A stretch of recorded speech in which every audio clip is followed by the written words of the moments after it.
नमस्कार दोस्तों, स्वागत है आपके अपने ही भरोसेमंद YouTube channel study with Heman YouTube channel पर। तो दोस्तों, जैसा कि आप सामने देख पा रहे हैं, हम आज आपको क्लास 12th का क्लास 12th का हिस्ट्री का फुल सॉल्यूशन बताएंगे। इस प्रकार से आप देख पाएंगे एक एक प्रश्न का सॉल्यूशन आपको इस वीडियो में बताया जाएगा। यहाँ पर आप देख सकते हैं फुल सॉल्यूशन इस वीडियो में आपको बताया जाएगा। ठीक है, तो इसके अलावा आपको कोई भी वीडियो देखने की कोई भी ज़रूरत नहीं पड़ेगी। यहाँ पर आप देख सकते हैं फुल सॉल्यूशन बताया जाएगा। यहाँ पर आपको मैप का भी सॉल्यूशन बताया जाएगा। तो यहाँ पर देख सकते हैं इस प्रकार से फुल सॉल्यूशन आपको इस वीडियो में बताया जाएगा। तो वीडियो को लास्ट तक जरूर देखें, वीडियो को बिल्कुल भी स्किप ना करें। ठीक है, पूरा सॉल्यूशन आपको प्रोवाइड किया जाएगा। ठीक है, तो पूरा सॉल्यूशन आपको बताया जाएगा। तो यहाँ पर आप देख सकते हैं प्रश्न क्रमांक 1। तो दोस्तों, पूरा सॉल्यूशन बताने से पहले अगर आप दोस्तों चैनल पर नए हैं, चैनल पर नए हैं तो आपको सब्सक्राइब कर देना इस चैनल को, जिसका नाम है स्टडी विद हेमन। ठीक है, क्या नाम है? Study with Hemendra. ठीक है, यहाँ पर इस चैनल को आपको सब्सक्राइब कर देना है, साथ ही साथ बेल आइकन भी दबा देना है, जिससे जब भी हम कोई भी वीडियो डालें उसकी नोटिफिकेशन सबसे पहले आप तक पहुँच जाए। चलिए आज की वीडियो शुरू करते हैं।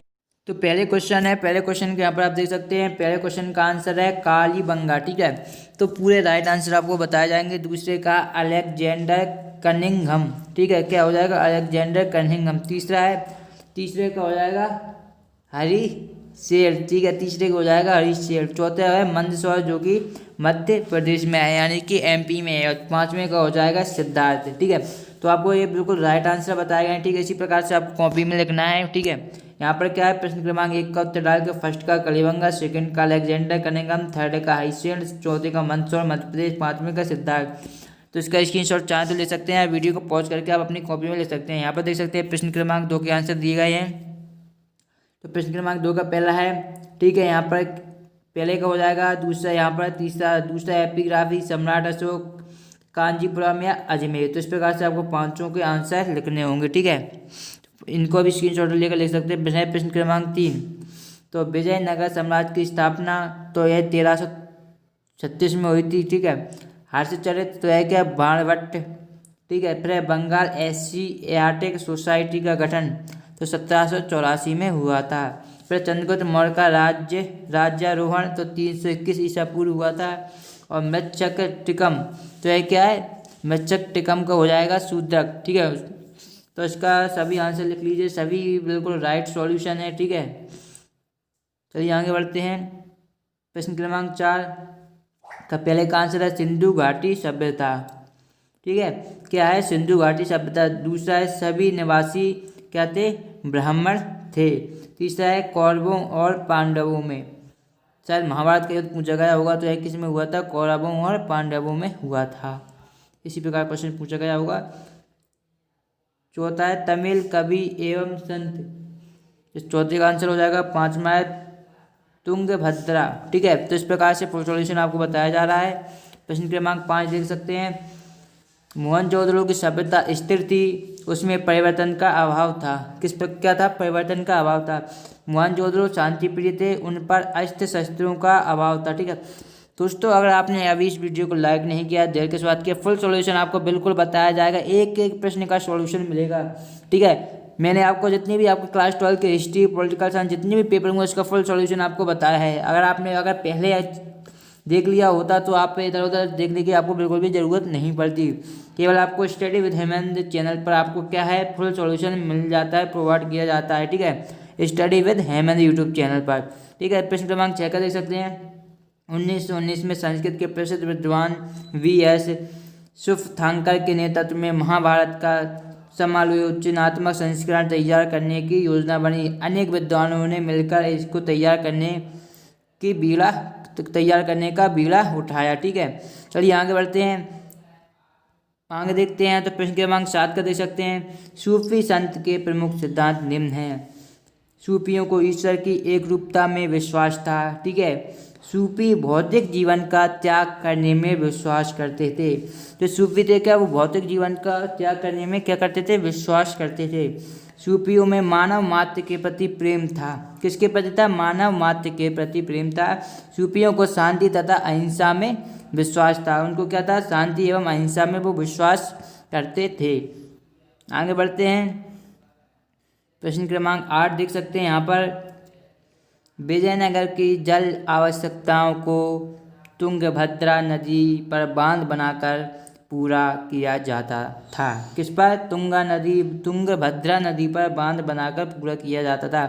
फिर के लगभग सभी धाराओं के साथ साथ बांध बनाकर अलग अलग आकारों के हौजे बनाए गए। तो इसका स्क्रीनशॉट लेकर सभी लोग लिख लीजिए, ठीक है।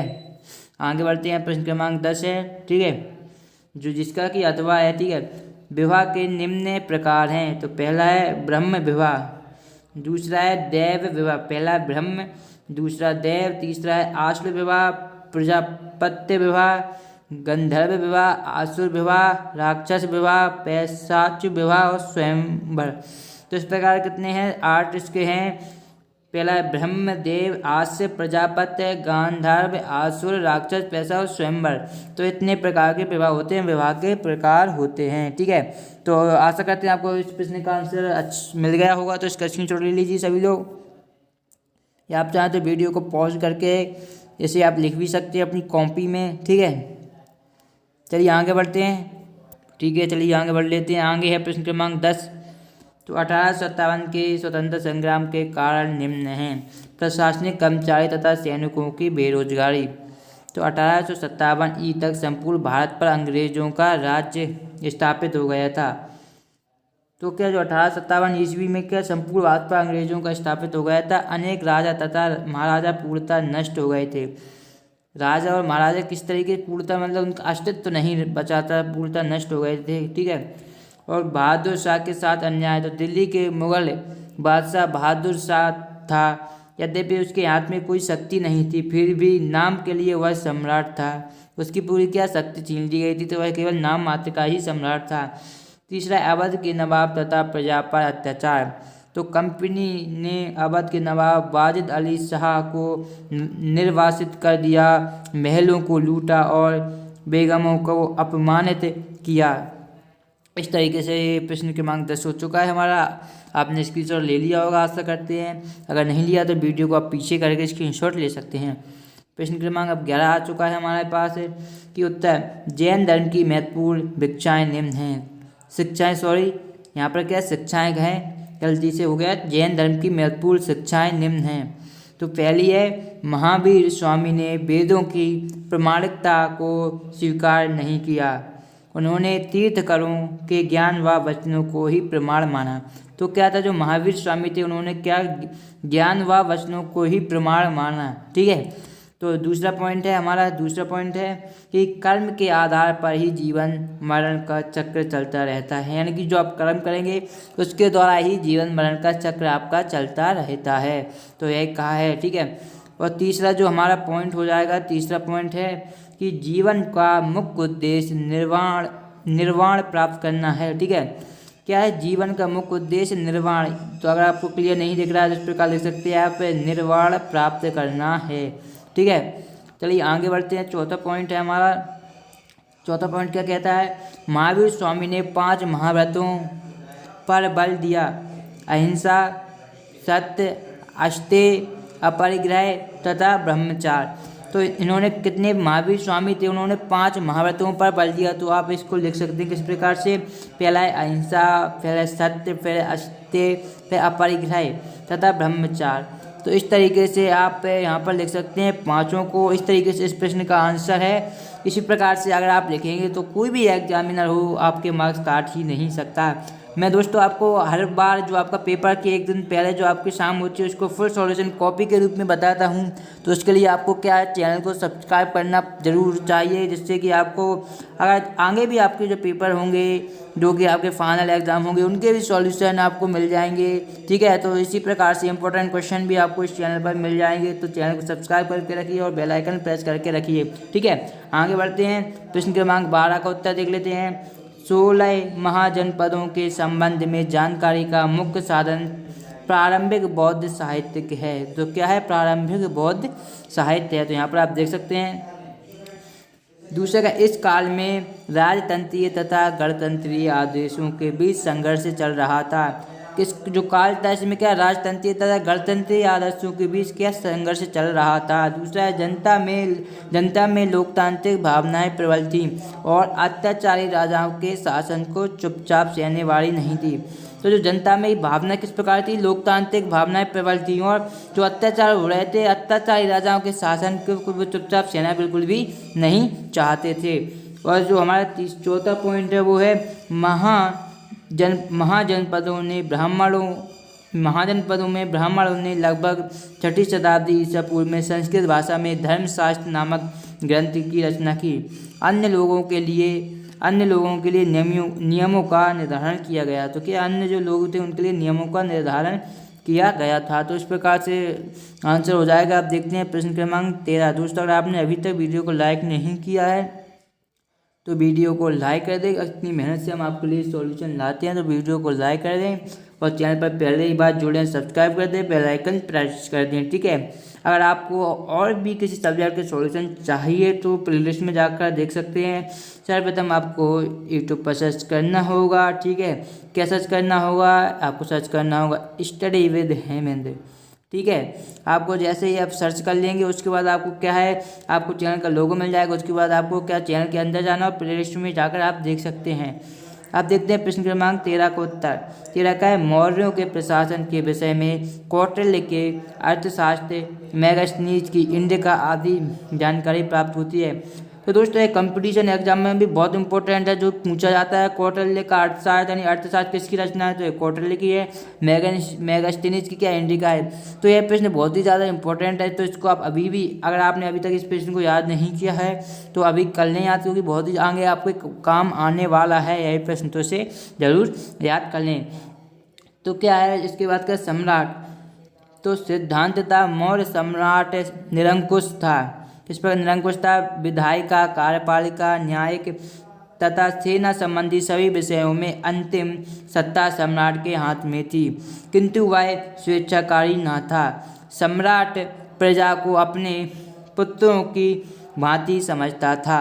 तो सम्राट था वो क्या, जो प्रजा को क्या अपने पुत्रों की भांति समझता था। तो ये बहुत ही अच्छी बात थी जो कि सम्राट के रूप में थी, जो बताया गया है। फिर दूसरा है मंत्री परिषद के बारे में बताया गया है। तो यहाँ पर देख सकते हैं मंत्री परिषद, एक व्यक्ति के लिए इतने बड़े साम्राज्य का संचालन करना असंभव था, इसलिए सम्राट की सहायता के लिए मंत्रियों की एक समिति होती थी। क्योंकि जो पहले प्राचीन काल में साम्राज्य बहुत बड़े बड़े होते थे तो एक के लिए उसका क्या जो संभालना या संचालन करना संभव नहीं था, इसलिए सम्राट की सहायता के लिए मंत्रियों की एक समिति होती थी जो मंत्री परिषद कहलाती थी। ठीक है, ये मंत्री परिषद फिर है विभागीय व्यवस्था। तो कौटिल्य ने भारी संख्या में अध्यक्षों का उल्लेख किया, जो कि कौटिल्य की अर्थशास्त्र, उसमें क्या कौटिल्य ने भारी संख्या में अध्यक्षों का उल्लेख किया जो विभिन्न सरकारी विभागों के अध्यक्ष होते थे।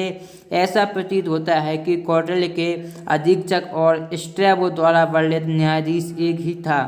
तो यहाँ पर क्या तुलना की गई है कौटिल्य के किसके, कौटिल्य के अधीक्षक और जो स्ट्रैबो के थे क्या न्यायाधीश की एक ही थी, ऐसा कुछ कहा गया है, इस तुलना की गई है। प्रांतीय शासन, इतने बड़े साम्राज्य का प्रबंध सुचारू रूप से एक केंद्र से नहीं हो सकता था, इसलिए साम्राज्य को प्रांतों में बांट दिया गया।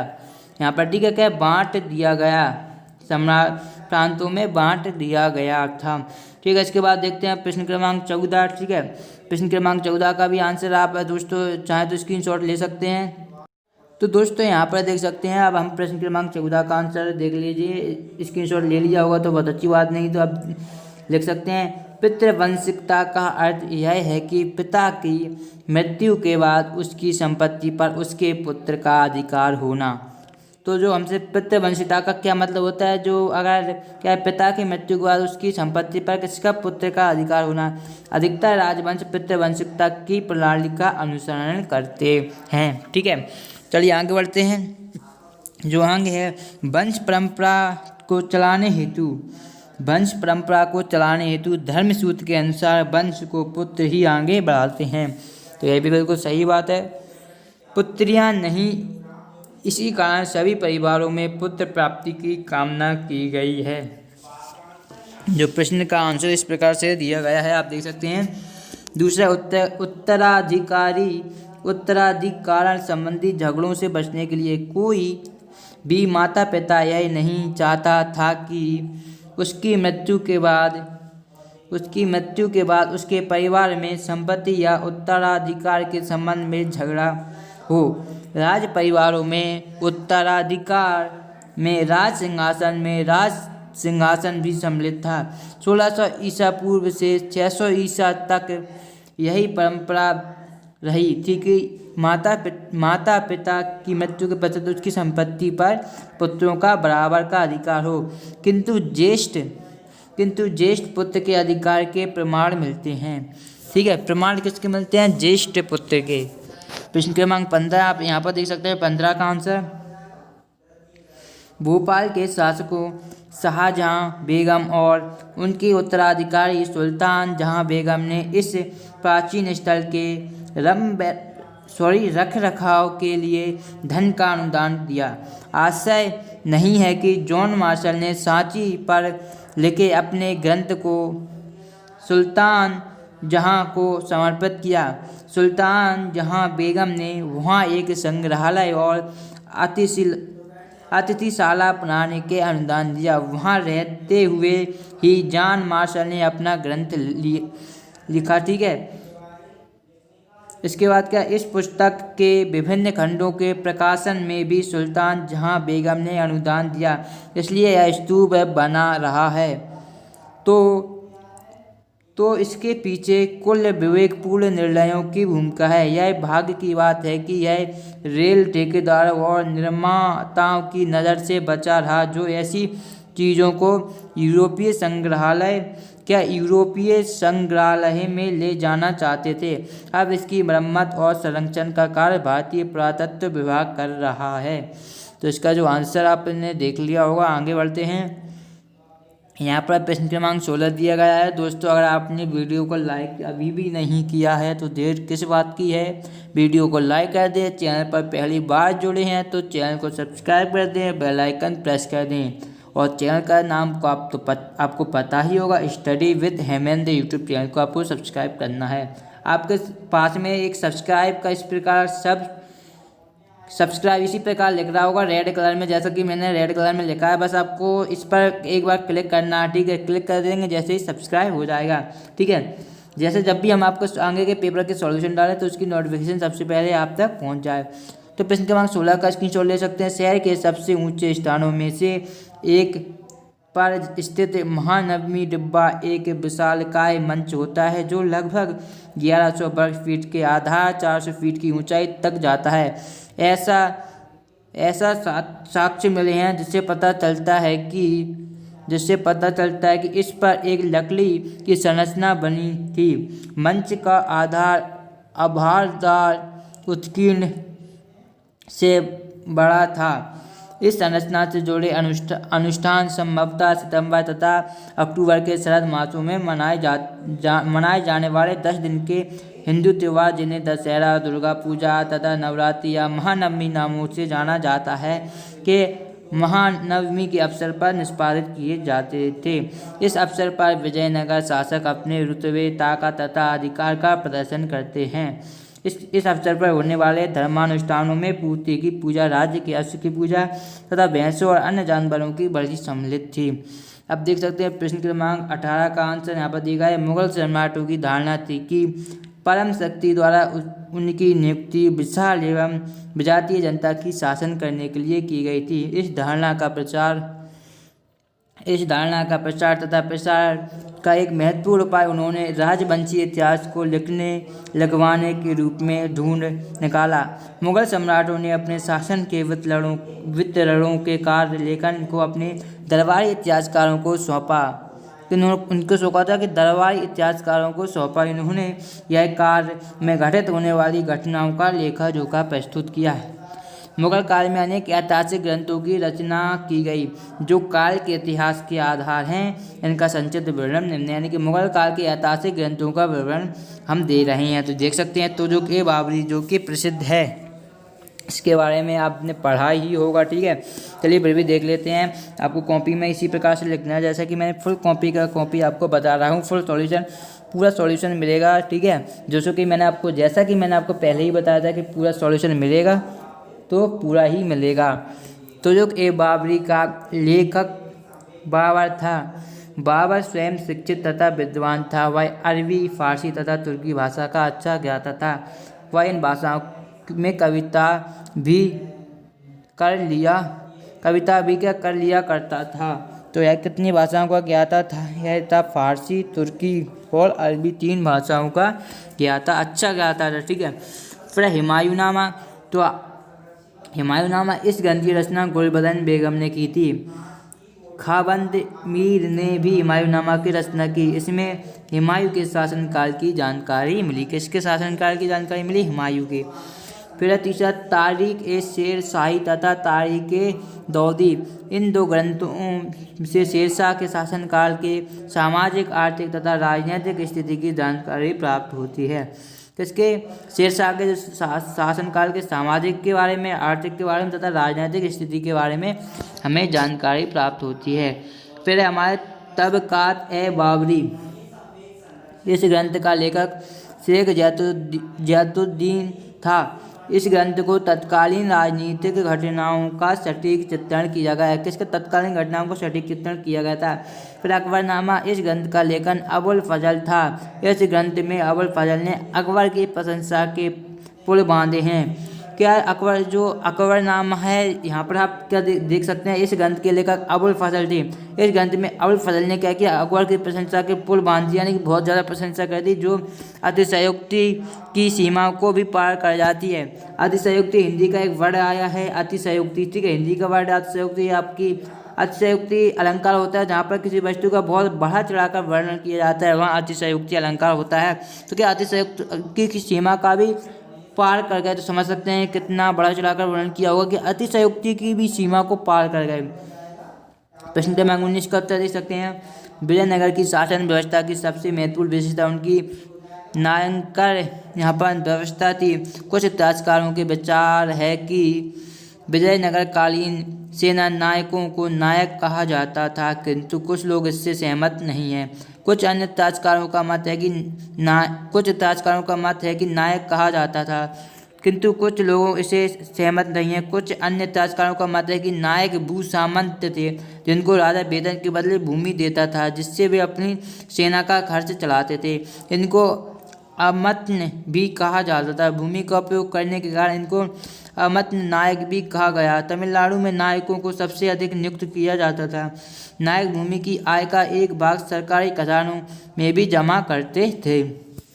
उसके बाद है, इसको इसी भूमि की आय से राजा की सहायता के लिए सेना भी रखनी पड़ती थी, जिसकी संख्या राजा स्वयं निश्चित करता था। नायकों को अपने क्षेत्र में शांति, सुरक्षा तथा न्याय की भी व्यवस्था करनी पड़ती थी। उनके क्षेत्र में कहीं चोरी हो जाती थी तो उनकी क्षतिपूर्ति भी उन्हें करनी पड़ती थी। फिर प्रश्न क्रमांक 20 का उत्तर देख सकते हैं। जो राजकीय केंद्र होता था वही शाही केंद्र कहलाता था। शाही केंद्र शब्द का शहर के एक विशेष भाग के लिए प्रयोग किया जाता था।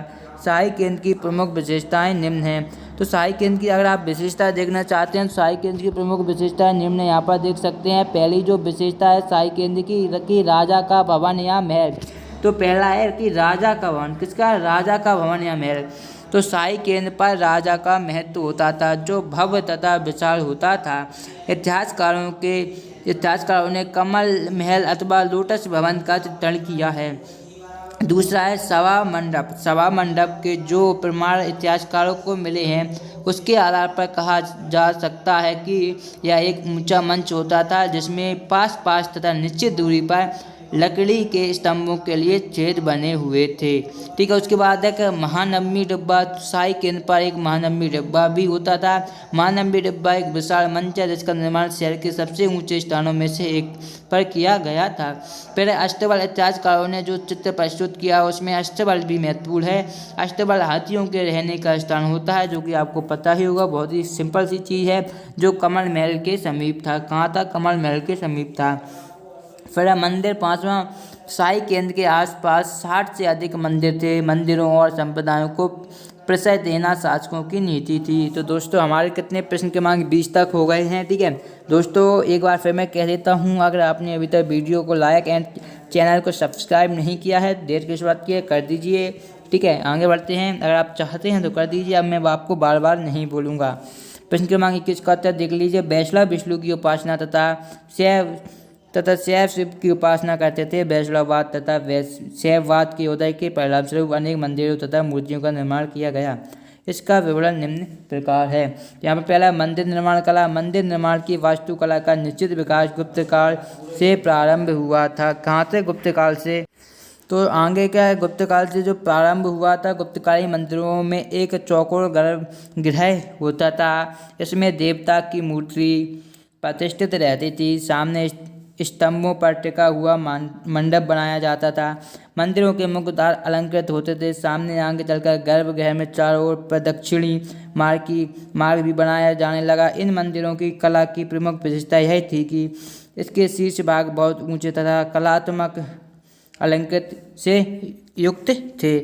तो यहाँ पर उत्तर भारत की शैली, इसमें आर्य शैली भी कहा जाता है। उत्तर भारत में बिहार तक के मंदिरों में गुप्त काल में बने मंदिरों की निर्माण शैली विशेष की थी। इस मंदिरों में झांसी के निकट का देवगढ़ का मंदिर, भीतर गांव का शिव मंदिर, मथुरा का विष्णु मंदिर ठीक ऊपर शिखर होता है।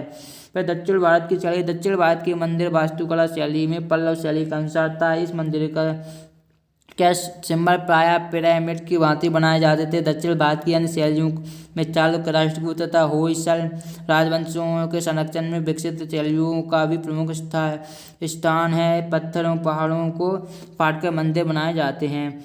तो यहाँ पर देख सकते हैं प्रश्न क्रमांक 17, ठीक है। यहाँ पर कौन सा था? ये प्रश्न क्रमांक हमारा प्रश्न क्रमांक 21 था। तो कुछ स्टूडेंट कमेंट कर रहे थे कि 17 कहाँ है, तो मैंने कहा था सारे प्रश्न मिलेंगे। तो यहाँ पर आप देख सकते हैं, यहाँ पर क्या है, मैप में हमें क्या मथुरा, काशी, अवंती और क्या मगध को बताना था। तो यहाँ पर आप देख सकते